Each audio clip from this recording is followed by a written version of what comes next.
It's been said the Love Boat created the billion-dollar global cruise industry, and in that TV era, intoxicated by potential glamour on the high seas, even my family went on 2 cruises. One in 1983, then in 85. Both departed from Auckland. Fast forward 40 years and our family will cruise together again this summer. The first time this has happened since those giddy, big tease tear leg warmer days. But in 2025 we must depart from Sydney, not New Zealand. We simply couldn't find a cruise leaving from our shores in our time frame. It was mildly frustrating and more expensive, but we didn't think much of it until, unlike all the ships, the headlines started to arrive here this month. It looks like we've got a problem with cruise ship sailings. New numbers out today show that a lot of the ships are choosing to give New Zealand a bit of a miss. Has the cruise season sunk before it's even started? The cruise ship industry is expecting job losses as the sector navigates rocky financial waters. Kia ora, I'm Amanda Gillies, and today on The Detail, what's behind the steep drop in the number of cruise ships coming to New Zealand?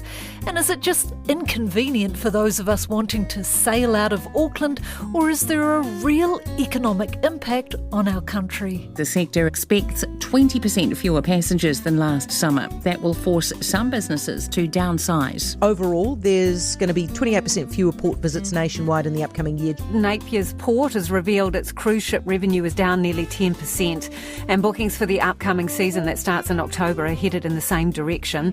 Cruise ship numbers in the Bay of Islands have almost halved from the peak 2 years ago. Perhaps not surprisingly, having made this country the most expensive place to bring a ship in the world, Disney Cruises have announced they're off and will not be back. They've pulled the plug on the New Zealand-Australia market. The 25-26 season is going to be the last. Pre-COVID, we were the fastest growing cruise industry in the world. Now we're struggling to keep up, and we need to do whatever we can at this point in time to make sure we don't get left behind. Is New Zealand sinking our cruise industry? It's not sinking, but it may be Jack and Rose on the door, wading in the water. There's a boat, Jack. I think that may be where we're at the moment, and we just need a rescue to come along and pick us up and fix everything up. That's travel journalist Dan Lake, and that famous scene from the Titanic, yes, the ocean liner that sank. Today I chat to Dan and New Zealand Cruise Association Chief Executive Jackie Lloyd about what is happening to our cruise industry. We are at a critical juncture as an industry here. We are the only part of the world that is seeing a reduction. Cruising is growing across the world. This last year was 37.6 million cruises, expected to go up to 42 million by 2028. There's global growth across the world, and we are the only country that's seeing the reduction. So that is concerning. So we look at what is causing this steep decline in our cruise ship numbers, the economic fallout, what's needed to lure ships back to our shores, and if that's even possible. And really, do we even want them in our clean, green country? Let's start with Jackie for some numbers on how we're doing. We have come from the season of 23-24, which was the largest in New Zealand ever. We had about 1,120 port calls, around 330,000 passengers.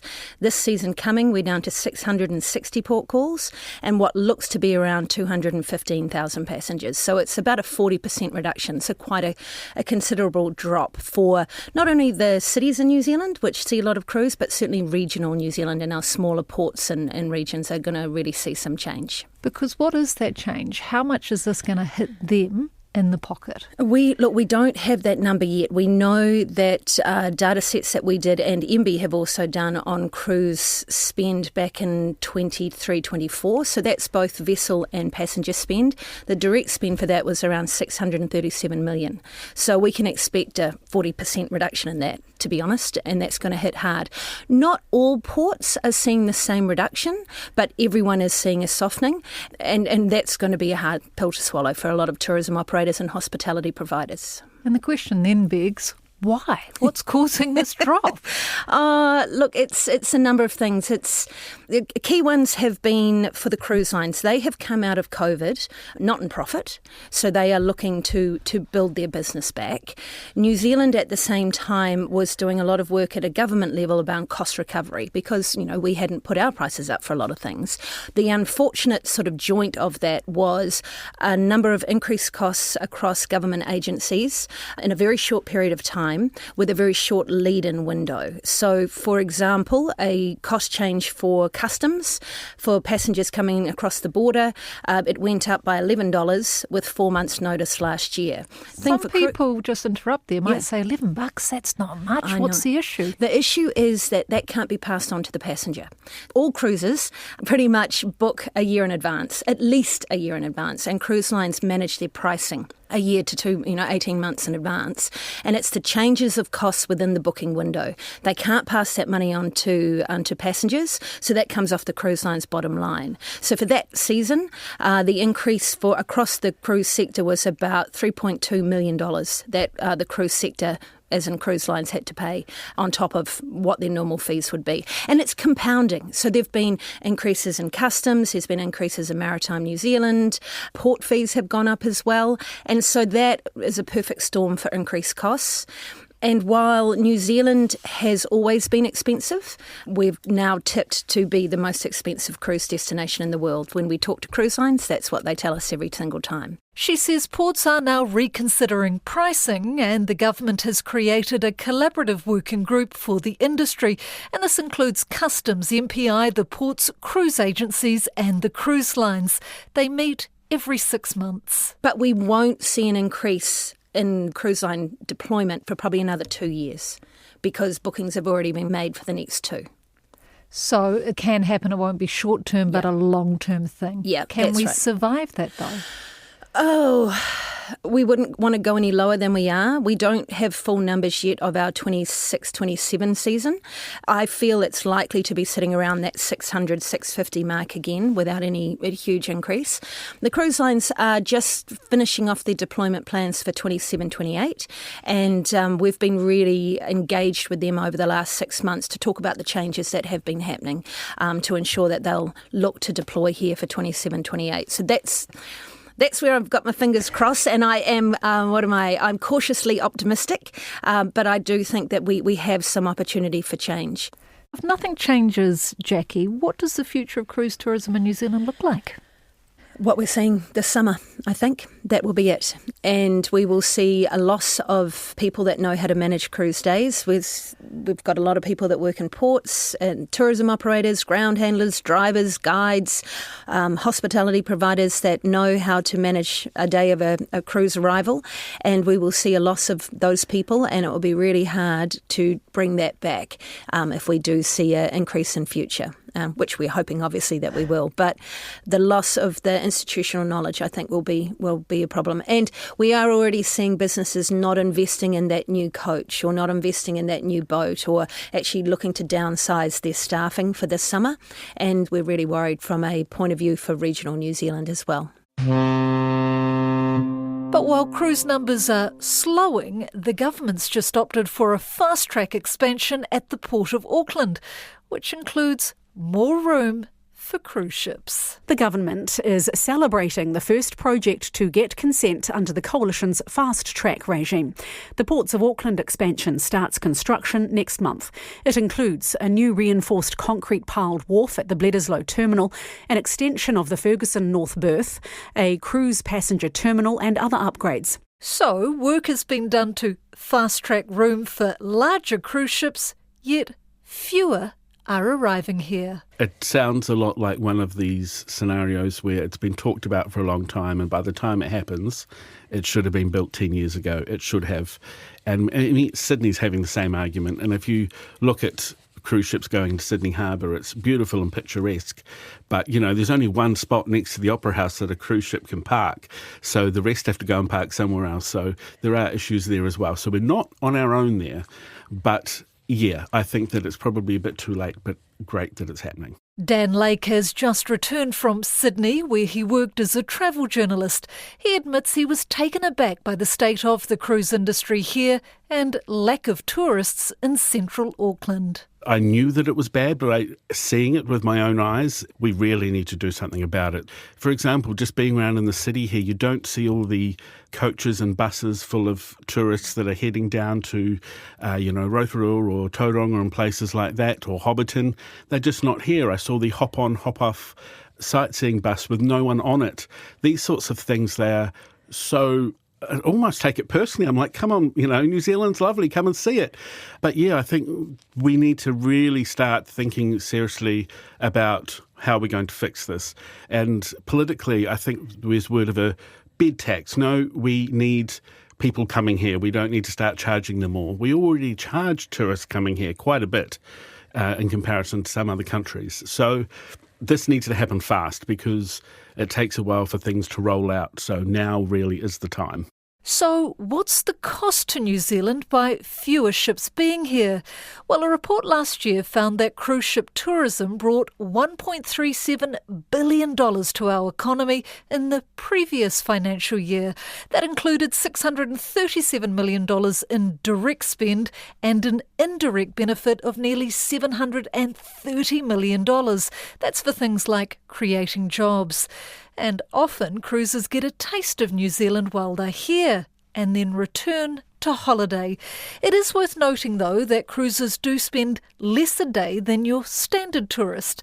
For example, your standard holiday visitor would spend about $324 a day. That's about $40 more than your average cruiser.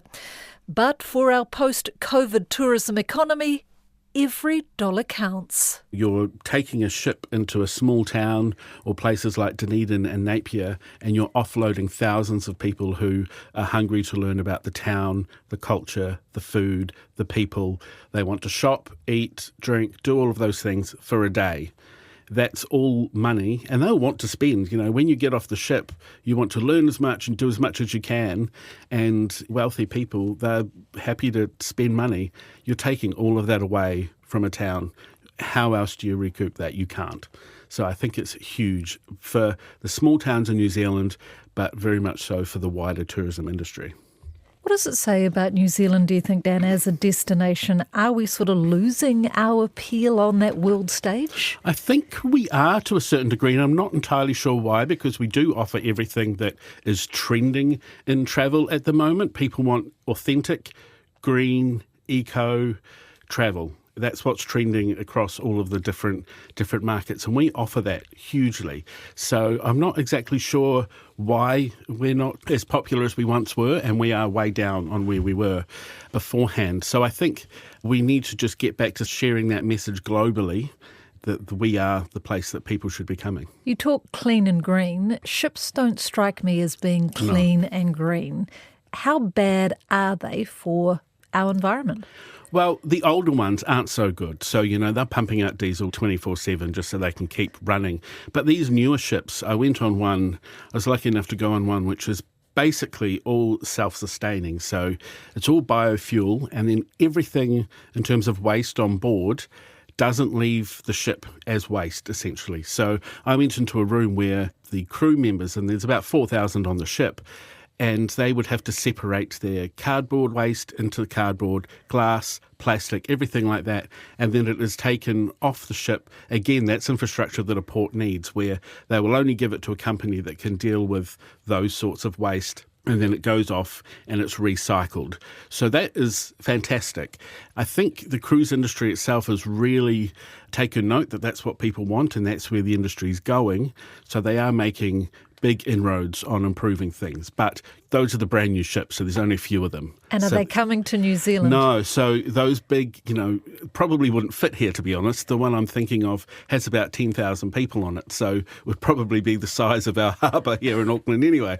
But they probably, in maybe 10 or 15 years, they will, once other ships are sailing the popular routes. But at the moment, no, we are getting the older ships. And some of those older ships are being denied entry to New Zealand because they don't meet our strict biosecurity regulations. This includes the regulations for biofouling, which is when microorganisms, plants, algae or small animals accumulate on surfaces where they're not wanted, such as the ship hull. Biosecurity New Zealand has ordered the operator of a cruise ship to clean its hull before continuing a voyage around Aotearoa, New Zealand. A number of ships have entered our waters carrying high-risk organisms on their hull. There has to be a layer of assurance across it when work's done to make sure that the hull is clean. And unfortunately on this occasion it's found out that the hull was not clean enough for our very, very high standards, our world-class standards in fact. A Sydney couple and die-hard Lord of the Rings fans made global headlines after they had to cancel their wedding at Hobbiton nearly 2 years ago. Why? Well, their P&O cruise ship was denied entry into New Zealand for this reason. Seeing Janine's face when we got the news, I was ready to explode. P&O's Pacific Adventure cruise ship was denied entry into New Zealand on biosecurity grounds, after its hull had not been properly cleaned because of poor weather conditions. Are we being too strict? I don't think so, because clean and green is why people are wanting to come here anyway. And it is a financial issue for the cruise companies. It costs them money, or they may have to delay some of their sailings. But I think at the end of the day, like I said, people are coming here because we're clean and green. So that's an issue for the cruise companies to work out how they can get around that, and it will be an issue for them at the moment financially, but I don't think it's something we should stop doing. I want to be really clear that cruise lines do not want us to lower our standards at all. Where the problem arises is that if they have a full payload of passengers coming to New Zealand from Alaska that booked 2 years ago, they're on their way here, they've done all their cleaning on the way that they need to with divers, they get 30 days out because that's when the documentation needs to be sent to MPI, and there could be a handful of mussels, barnacles, other things that we don't want in New Zealand waters. There's nowhere to safely clean here. And the only other option is to park your vessel off Tauranga, wait for calm days and wait for a diver to go down the side and literally use a paint scraper and scrape all that nasty stuff off, which is fine, but it delays everything. You've got a whole ton of passengers on board going, hang on a moment, aren't we supposed to be in Tauranga today, or we're supposed to be in the Bay of Islands or Auckland, and they get a bit grumpy and they start messaging and tweeting and social media and all the rest of it. It's just a really high risk, and the cruise lines have said they are comfortable to reach our standards, but if there's any issue, there's no safe place to clean. I'd state that this is also an issue for shipping and cargo. They just don't have containers that tweet, so it's not as noticeable. They don't have as many angry passengers on board. Exactly, but look, there is some work going on at the moment with Port of Auckland on some in-water cleaning solutions, so that's industry-led, and I think that will be a game changer for us as well. So again, opportunities to make change, and we've been really lucky with the Minister helping push that through from a government level as well, an government agency level, to help support some of that change. So if we can get those two, I think that'll be a big game changer going forward.